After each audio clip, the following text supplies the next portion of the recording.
Good morning, everyone. My name is Gina Jeter, and I'd like to thank you for attending our presentation today on the service improvement for the Crestwood Inn.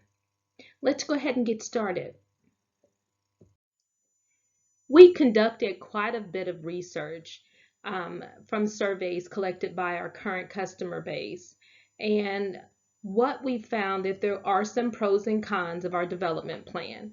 So let's first discuss the pros.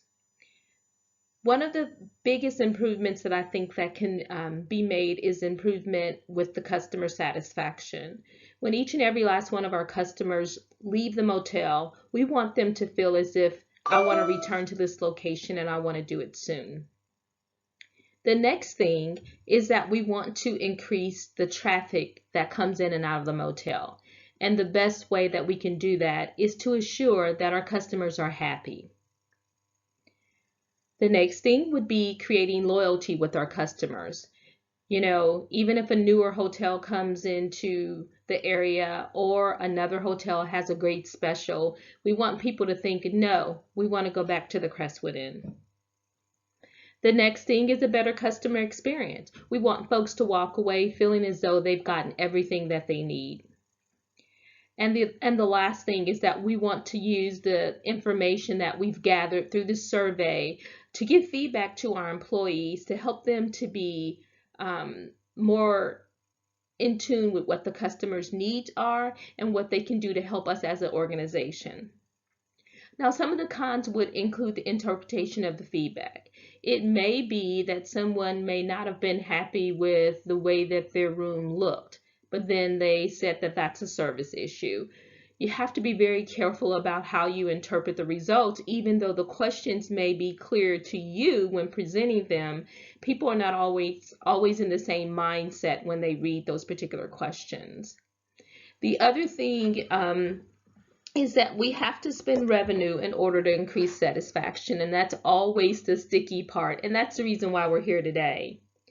We also may need to create a new training program, and that would be for us as leaders along with all of our associates as well.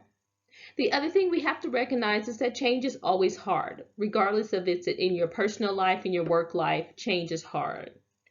And then the last thing is that there's no guarantee that if we make all of the changes that our customers request us to make, that they'll still become loyal customers to us. What are some of the problems with the staff collecting the comment or survey cards? The first thing is that the staff may not return all of the survey cards, especially the ones with negative feedback. We don't have any control over the staff actually picking up the cards and reading them. So they may feel like the negative comment on there may reflect directly on them. The second thing is that the cleaning crew may forget to collect the cards altogether. So when they're gathering things and throwing them out, they may accidentally throw the cards out. The next thing is they may just forget to leave them in the room when they're cleaning the room. So a fresh new survey card with no comments, we want to make sure that we increase the amount of people that are responding to the cards, and we can't do that if our staff forgets to leave them in the room. And the staff could take the feedback very personally, and it may decrease the morale of our overall staff, and we don't want that to happen because we do have a dedicated staff that are currently working for us. And then the last thing is that we'd like to hope, but it could happen, that someone may not practice great discretion, and they could actually take the information that they've learned on the survey cards and share it with folks who aren't employees of our organization.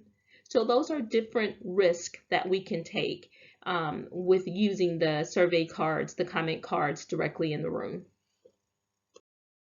So as we continue on, I want to discuss what did we learn from the comment cards. So what we did learn is that customers are happy with our front desk and our check-in process. We also learned that a good percentage of our customers were comfortable with guest services. And lastly, we learned that customers are pleased with our reservation process. Even though we know that we need an upgrade of our system, that's kind of an internal thing to make sure that our service increases, we also did learn that some of our customers are very happy with what we have to provide. As we reviewed the comments and feedback on the surveys, we thought through as a leadership team, what information would be more helpful? What would help us be able to determine what the needs are for our organization? And so the biggest thing we thought about in the check-in and the check-out process, what could be improved? You know, do people want to check out from their rooms? Do they want to be able to do mobile checkouts? You know, do they not like coming down and actually standing in a line at the front desk? Are the hours accommodating? We really want to dig into more details. And the other thing is the actual reservation process. Do people, what particular about that process is a little bit uncomfortable for our customers? Is it that they have to call a local number and not a toll-free number? So we really would like to dig into those particular items.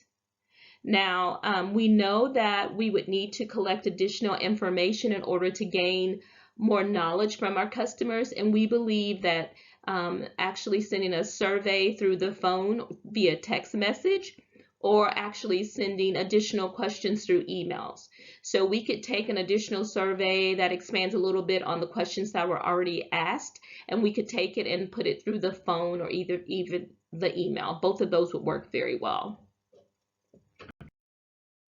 So next we want to talk about lessons learned from the surveys and comments that's more specific to the comfortability of the hotel in itself.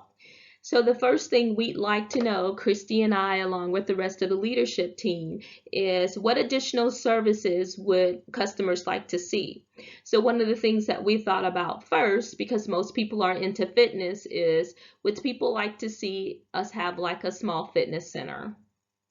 The next thing is what can we do to make their accommodations more comfortable? So do we need an upgrade as far as the type of mattresses that we have in the room? Or should the furniture be repositioned to make sure there's a bigger walkway? Those were some of the things that we talked about. And what can we do to make the motel more appealing? So in the lobby area, would we need more decoratives? Would we need more paintings? What things would people be able to come in and say, oh wow, this is such a nice environment? And then the last thing, what can our staff do to make it more comfortable? And so one of the things we thought about is maybe we could do a quick check mid-afternoon before all of the housekeepers leave to see if there's additional towel service that's needed. Or just to make sure that everybody has what they need. Like maybe a housekeeper forgot to leave a new bottle of shampoo in the room. So those are the type of things that we talked about.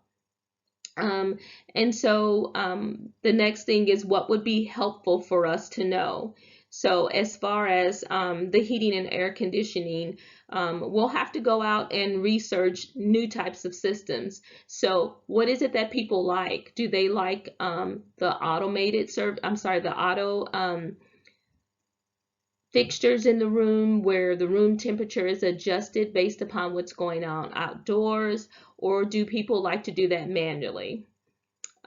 What's most concerning about the lighting? Is it too dull? Is it too bright? And then finally, we want to know more details about the furniture in the room. Is it not comfortable? Is the color selection not appropriate to what people are expecting? We just like to dig more into details so that we can determine all of that specific information. Same way, we want to use the phone and emails as a way to reach out. We can either do a text via a phone call and then have them go through the survey, or we can actually send an email out with additional questions that can dig in. So, to the important part, we're asking that you invest $500,000 for the needed improvements. Now, this won't address everything. It's going to address some of the top projects that we think are most important. The first project would be to improve the customer experience when booking reservations. So what we think is that we need an upgrade to our CRM, our customer relationship management system that handles the reservations. So that system, we need something that's going to maintain the customer information, maybe their loyalty numbers, also include, how many times they visited us, specials, things like that. And we're estimating that first project is going to be about $100,000. And the goal of that is to make customers feel like they're more valued to us and that we keep their information on hand and they don't have to start over each and every time they call us. The second project would be an upgrade of the heating and air conditioning system. And so we want to install a new system that allows the customers to have more control over if it's cooler in the room or if it's hotter in the room. People have different medical things going on or just comfort settings that they'd like to have. So the goal is to make sure that people are comfortable in their rooms. And of course, this is going to be a huge undertaking, and we're expecting that to cost about $250K. And the third project is to improve lighting throughout the motel. And so we want to install new lighting fixtures throughout the hotel and just to make it a more welcoming atmosphere. And that's going to include the lobby, the hallways, and the rooms. We want it to just be comfortable, not too dull, not too bright. And we're estimating that that's going to cost about $150K. Now, our expected results is to increase the room rates by 20%, which would go to $120 per night. We also expect that the daily capacity go from 70% per day to 80%. And I know that seems pretty big, but this is a really popular area. So that's going to give us about a little over $3,000 daily and about $1.1 million annually. We also think that this is going to increase the amount of times that a guest visits us per year. We have about 13% of the guests that come about 6 times per year, and we think we can get that up to about 15%. And then we also want to improve the return guests from an average of 1.43 times a year to 2.0 times a year. Now, our ask is that you invest into a local community. We're a very small community and we're a small business, but we ask that you invest the $500K into the motel without taking any profits earned at the motel. And again, this is because we're a small community and we have a lot of people who like to visit, but we also have our return customers, and we believe that investing into this motel is going to give the stability that we need as an organization, and we think that this is going to be an awesome investment for you. Now, what questions and answers do you have for me?